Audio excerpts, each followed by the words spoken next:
शिवपुराण रुद्र संहिता में शिवा का अपनी महल से गणेश को उत्पन्न करके द्वारपाल पद पर नियुक्त करना, गणेश द्वारा शिव जी की रोके जाने पर उनका शिवगणों के साथ भयंकर संग्राम, शिव जी द्वारा गणेश का सिरछेदन, कुबेर हुई शिवा का शक्तियों को उत्पन्न करना तथा उनके द्वारा प्रलय मचाया जाना, देवताओं और ऋषियों का स्तवन द्वारा पार्वती को प्रश्न करना, उनके द्वारा पुत्र को जिलाए जाने की बात कही जाने पर शिव जी की आज्ञा अनुसार हाथी का सिर लाया जाना और उससे गणेश के धड़ से जोड़कर उन्हें जीवित करना। यह कथा आप शिवपुराण में सुनाऊंगा। आप ध्यानपूर्वक सुनें और इस चैनल को लाइक एवं सब्सक्राइब जरूर करें। सुनिए। सूची कहते हैं तारकारी कुमार के उत्तम अद्भुत वृत्तांत को सुनकर नारद जी को बड़ी प्रसन्नता हुई। उन्होंने पुनः प्रेम पूर्वक ब्रह्मा जी से पूछा। नारद जी बोले, देव आप तो शिव संबंधी ज्ञान के अथाह सागर हैं। प्रजानाथ, मेरे स्वामी कार्तिकेय सद वृत्तांत को जो अमृत से भी उत्तम है सुन लिया। अब गणेश का उत्तम चरित्र सुनना चाहता हूं।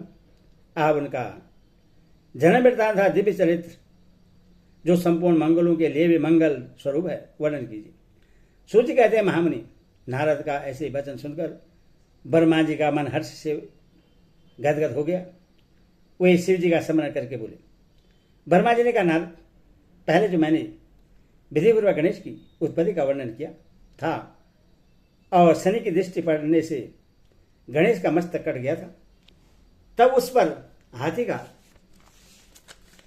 मुख लगा दिया गया था, वह कल्पांतर की कथा है। अब श्वेत कल्प में घटित हुई गणेश का जन्म कथा का वर्णन करता हूं, जिसमें कृपालु शंकर ने ही उनका मस्तक काट लिया था।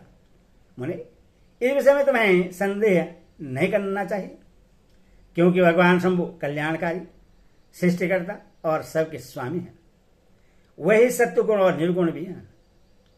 उन्हीं की लीला से सारे विश्व की सृष्टि, रक्षा और विनाश होता है। मुनिश्रेष्ठ, अब प्रस्तुत विषय को आदरपूर्वक श्रवण करो। एक समय पार्वती जी की जया विजया नाम वाली सखियां उनके पास आकर विचार करने लगी। सखी, सभी गण रुद्र के ही हैं। नंदी भृग आदि जो हमारे हैं वे भी शिव के ही आज्ञा पालन में तत्पर रहते हैं। जो असंख्य प्रथम गण हैं उनमें भी हमारा कोई नहीं है। वही सभी शिवज्ञापरायण होकर द्वार पर खड़े रहते हैं। यदि वे सभी हमारे भी हैं तथापि उनसे हमारा मन नहीं मिलता। अतः पाप रहित आपको भी हमारे लिए एक गण की रचना करनी चाहिए। ब्रह्मा जी कहते हैं, मुनि, जब सखियों ने पार्वती जी से ऐसा सुंदर वचन कहा तब उन्होंने उससे हितकारक माना और वैसा करने का विचार भी किया। तदनंतर किसी समय जब पार्वती जी स्नान कर रही थी तब सदाशिव नंदी को डरा धमकाकर घर के भीतर चले आए। शंकर जी को आते देखकर स्नान करती हुई जग जननी पार्वती उठकर खड़ी हो गई। उस समय उनको बड़ी लज्जा आई, वह आश्चर्यचकित हो गई। उस अवसर पर उन्होंने सखियों की वचन को हितकारक तथा सुप्रद माना। उस समय ऐसी घटना घटित होने पर परमाया परमेश्वरी शिवपत्नी पार्वती ने मन में ऐसा विचार किया कि मेरा कोई एक ऐसा सेवक होना चाहिए जो परम शुभ, कार्यकुशल और मेरी आज्ञा में तत्पर रहने वाला हो, उससे तनिक भी विचलित होने वाला न हो। यो विचार कर पार्वती देवी ने अपने शरीर की मैल से एक ऐसे चेतन पुरुष का निर्माण किया जो संपूर्ण शुभ लक्षणों से युक्त था। उसके सभी अंग सुंदर एवं दोष रहित थे। उसका वह शरीर विशाल, परम शोभायमान और महान बल पराक्रम से संपन्न था। देवी ने उसे अनेक प्रकार के वस्त्र, नाना प्रकार के आभूषण और बहुत सा उत्तम आशीर्वाद देकर कहा, तो मेरे पुत्र हो, मेरे अपने ही हो। तुम्हारे समान प्यारा मेरा यहाँ कोई दूसरा नहीं है। पार्वती के ऐसा कहने पर वह पुरुष उन्हें नमस्कार करके बोला। गणेश ने कहा, माँ, आज आपको कौन सा कार्य आ पड़ा है? मैं आपके कथानुसार उसे पूर्ण करूंगा। गणेश के योग पूछने पर पार्वती जी अपने पुत्र को उत्तर देते हुए बोले, शिवा ने कहा था, तुम मेरे पुत्र हो, मेरे अपने हो, अथवा तुम मेरी बात सुनो। आज से तुम मेरे द्वार पर हो जाओ। सतपुत्र, मेरी आज्ञा के बिना कोई भी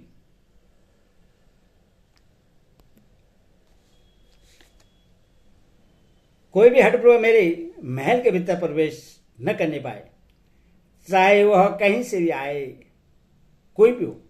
बेटा, यह मैंने तुमसे बिल्कुल सत्य बात कही है। ब्रह्मा जी कहते, मुने, यो कहकर पार्वती ने गणेश के हाथ में एक सुदृढ़ छड़ी दे दी। उस समय उनके सुंदर रूप को निहार कर पार्वती हर्षमग्न हो गई। उन्होंने परम प्रेम पूर्वक अपने पुत्र का मुख चूमा और कृपा पर बस हो छाती से लगा लिया। पे दंडधारी गणराज को अपने द्वार पर स्थापित कर दिया। बेटा नारद, तदनंतर पार्वतीनंदन महावीर गणेश पार्वती की हित कामना से हाथ में छड़ी लेकर ग्रह द्वार पर पहरा देने लगे। उधर शिवा अपने पुत्र गणेश को अपने दरवाजे पर नियुक्त करके स्वयं सखियों के साथ स्नान करने लगी। मुनिश्रेष्ठ, इसी समय भगवान शिव, जो परम कौतुकी तथा नाना प्रकार की लीलाएं कर रचने में निपुण हैं, द्वार पर आ पहुंचे। गणेश उन पार्वती पति को पहचानते तो थे नहीं, अथवा बोल उठे, देव, माता की आज्ञा के बिना तुम अभी भीतर न जाओ। माता स्नान करने बैठ गई है। तुम कहाँ जाना चाहते हो? इस समय यहां से हट जाओ। यो कहकर गणेश ने उन्हें रोकने के लिए छड़ी हाथ में ले ली। उन्हें ऐसा करते देख शिव जी बोले, मूर्ख, तू किससे रोक रहा है? दुर्बुद्धि, क्या तू मुझे नहीं जानता? मैं शिव के अतिरिक्त और कोई नहीं हूं। फिर महेश्वर के गण उससे समझाकर हटाने के लिए वहां आए और गणेश से बोले, सुनो, हम मुख्य शिवगण ही द्वारपाल हैं और सर्वव्यापी भगवान शंकर की आज्ञा से तुम्हें हटाने के लिए यहाँ आए हैं। तुम्हें भी गण समझकर हम लोगों ने मारा नहीं है, अन्यथा तुम कब के मारे गए होते। अब कुशल इसी में है कि तुम स्वतः ही दूर हट जाओ, क्योंकि व्यर्थ अपनी मृत्यु बुला रहे हो। ब्रह्मा जी कहते, मने, यह कहे जाने पर भी गिरिजानंदन गणेश निर्भय ही बने रहे। उन्होंने शिवगणों को फटकारा और दरवाजे को नहीं छोड़ा। तब उन सभी शिवगणों ने शिव जी के पास जाकर सारा वृत्तांत उन्हें सुनाया। मुने, उनसे सब बातें सुनकर संसार की गति स्वरूप अद्भुत लीला विहारी महेश्वर अपने उन गणों को डांट कर कहने लगे। महेश्वर ने कहा, गणों, यह कौन है जो इतना उछल होकर शत्रु की भांति बक रहा है? इस नवीन द्वारपाल को दूर भगा दो।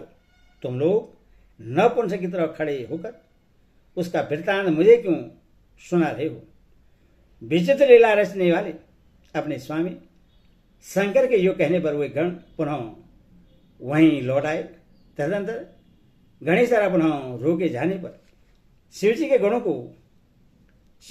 को आज्ञा दी कि तुम पता लगाओ यह कौन है और क्यों ऐसा कर रहा है। गणों ने पता लगाकर बताया कि ये श्री गिरिजा के पुत्र हैं तथा द्वारपाल के रूप में बैठे हैं। तब लीला रूप शंकर ने विचित्र लीला करनी चाहिए तथा अपने गणों का गर्भ भी गलित करना चाहा। इसलिए गणों को तथा देवताओं को बुलाकर गणेश जी से भीषण युद्ध करवाया, पर वे कोई भी गणेश को पराजित न कर सके। तब स्वयं शूलपाणी महेश्वर आए। गणेश जी ने माता के चरणों का स्मरण किया। तब शक्ति ने उन्हें बल प्रदान कर दिया। सभी देवता शिव जी के पक्ष में आ गए। घोर युद्ध हुआ। अंतगतवा स्वयं शूलपाणी महेश्वर ने आकर त्रिशूल से गणेश जी का सिर काट दिया। जब यह समाचार पार्वती जी को मिला तब वे क्रुद्ध हो गई और बहुत सी शक्ति को उत्पन्न करके उन्होंने बिना विचार उन्हें प्रलय करने की आज्ञा दे दी। फिर तो शक्ति के द्वारा प्रलय मचाई जाने लगी। उन शक्तियों का वह ज्वालिमान तेज सभी दिशाओं को दग्ध सा के डालता था। उसे देखकर वह सभी शिवगण भयभीत हो गए और भागकर दूर जा खड़े हुए। मुने, इसी समय तुम दिव्य दर्शन नारद वहां आ पहुंचे। तुम्हारा वहां आने का अभिप्राय देवगणों को सुख पहुंचाना था। तब तुमने मुझ देवताओं से शंकर को प्रणाम करके कहा कि इस विषय में सबको मिलकर विचार करना चाहिए। तब वे सभी देवता तुझ महामना के साथ सलाह करने लगे कि इस दुख का शमन कैसे हो सकता है। फिर उन्होंने यही निश्चय किया कि जब तक गिरजा देवी कृपा नहीं करेगी तब तक सुख नहीं प्राप्त हो सकेगा। अतः इस विषय में और विचार करना व्यर्थ है। ऐसी धारणा करके तुम्हारे से सभी देवता और ऋषि भगवती शिवा के निकट गए और क्रोध की शांति के लिए उन्हें प्रश्न करने लगे। उन्होंने प्रेम पर उन्हें प्रश्न करते हुए अनेक स्रोतों द्वारा उनकी स्तुति करके बारंबार उनके चरणों में अभिवादन किया। फिर देवगण की आज्ञा से ऋषि बोले। देवर्षि ने कहा, जगदम्बे तुम्हें नमस्कार है। शिवपत्नी तुम्हें प्रणाम है। गणिके चंडिके तुम्हें हमारा अभिवादन प्राप्त हो। कल्याणी तुम्हें बारंबार प्रणाम है। अम्बे तुम ही आदि शक्ति हो। तुम ही सदाचारी सृष्टि की निर्माण कंत्री पालिका शक्ति और सहार करने वाली हो। देवी जी तुम्हारे कोप से सारी त्रिलोकी की विकल हो रही है। अथवा अब प्रश्न हो जाओ और क्रोध को शांत करो। देवी हम लोग तुम्हारे चरणों में मस्तक झुकाते हैं। ब्रह्मा जी कहते, नारद यो तुम सभी ऋषियों द्वारा स्तुति किए जाने पर भी परा देवी पार्वती ने उनकी ओर क्रोध भरी दृष्टि से ही देखा, किंतु कुछ कहा नहीं। तब उन ऋषियों ने पुनः उनके चरण कमलों में सिर झुकाया और भक्तिपूर्वक हाथ जोड़कर पार्वती जी ने निवेदन किया। ऋषियों ने कहा, देवी अभी सहार होना चाहता है, अथवा क्षमा करो। अंबिके तुम्हारे स्वामी शिव भी तो यही स्थिति है। तनिक उनकी ओर तो दृष्टिपात करो। हम लोग ये ब्रह्मा विष्णु आदि देवता तथा सारी प्रजा सब तुम्हारे ही हैं और व्याकुल होकर अंजनी भादे तुम्हारे सामने खड़े हैं। परमेश्वरी इन सब का अपराध क्षमा करो। शिव अब इन्हें शांति प्रदान करो। ब्रह्मा जी कहते, मैंने सभी देवर्षियों कहकर अत्यंत दीन भाव से व्याकुल हो हाथ जोड़कर चंडिका के सम्मुख खड़े हो गए। उनका ऐसा कथन सुनकर चंडिका प्रश्न हो गई। उनके हृदय में करुणा का संचार हुआ है। तब वह ऋषि से बोली। देवी ने कहा, ऋषियों यदि मेरा पुत्र जीवित हो जाए और वह तुम लोगों के मध्य पूजनीय मान लिया जाए तो सहार नहीं होगा।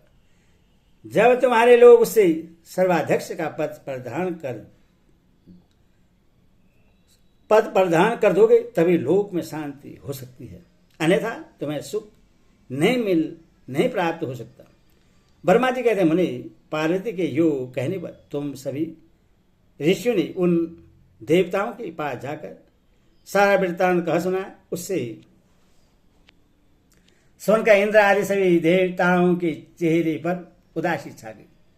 वे शंकर जी के पास गए और हाथ जोड़कर उनके चरणों में नमस्कार करके सारा समाचार निवेदन कर दिया। देवताओं का कथन सुनकर शिव जी ने कहा, ठीक है, जिस प्रकार सारी त्रिलोकी को सुख मिल सके वही करना चाहिए। अथवा अब उत्तर दिशा की ओर जाना चाहिए और जो जीव पहले मिले उसका सिर काटकर उस बालक के सिर पर जोड़ देना चाहिए। ब्रह्मा जी कहते हैं, मुने तदनंतर शिव जी की आज्ञा का पालन करने वाले उन देवताओं ने वह सारा कार्य संपन्न किया। उन्होंने उस शिशु शरीर को धो पोछ कर विधिवत उसकी पूजा की। फिर वो उत्तम दिशा की ओर गए। वहां उन्हें पहले एक दांत वाला एक हाथी मिला। उन्होंने उसका सिर लाकर उस शरीर पर जोड़ दिया। हाथी के उस सिर को संयुक्त कर देने के पश्चात सभी देवताओं ने भगवान शिव आदि को प्रणाम करके कहा कि हम लोगों ने अपना काम पूरा कर दिया, अब जो करना शेष है उसे आप लोग पूर्ण करें। ब्रह्मा जी कहते हैं, तब शिवाज्ञा पालन समंदिनी देवताओं की बात सुनकर सभी देवों और पार्षदों को महान आनंद हुआ। तब जहाँ ब्रह्मा विष्णु आदि सभी देवता अपने स्वामी निर्गुण स्वरूप भगवान शंकर को प्रणाम करके बोले, स्वामी आप महात्मा के जिस तेज से हम सभी उत्पन्न हुए हैं, आपका वही तेज वेद मंत्र के अभियोग से इस बालक में प्रवेश करे। इस प्रकार सभी देवताओं ने मिलकर वेद मंत्र द्वारा जल को अभिमंत्रित किया और फिर शिव जी का स्मरण करके उस उत्तम जल को बालक के शरीर पर छिड़क दिया। उस जल का स्पर्श होते ही वह बालक शिवेच्छा से शीघ्र ही चेतना युक्त होकर जीवित हो गया और सोए हुए की तरह उठ बैठा। यह सौभाग्यशाली बालक अत्यंत सुंदर था। उसका मुख हाथी का सा था, शरीर का रंग हरा लाल था, चेहरे पर प्रसन्नता खेल रही थी। उसकी आकृति कमनीय थी और उसकी सुंदर प्रभा फैल रही थी। मुनीश्वर पारिनंदन उस बालक को जीवित देखकर वहां उपस्थित सभी लोग आनंदमग्न हो गए और सारा दुख विहीन हो गया। तब हर्ष विभोर होकर सभी लोगों ने उस बालक को पार्वती जी को दिखलाया। अपने पुत्र को जीवित देकर पार्वती जी परम प्रसन्न हुई। ओम नमः शिवाय, ओम नमः शिवाय।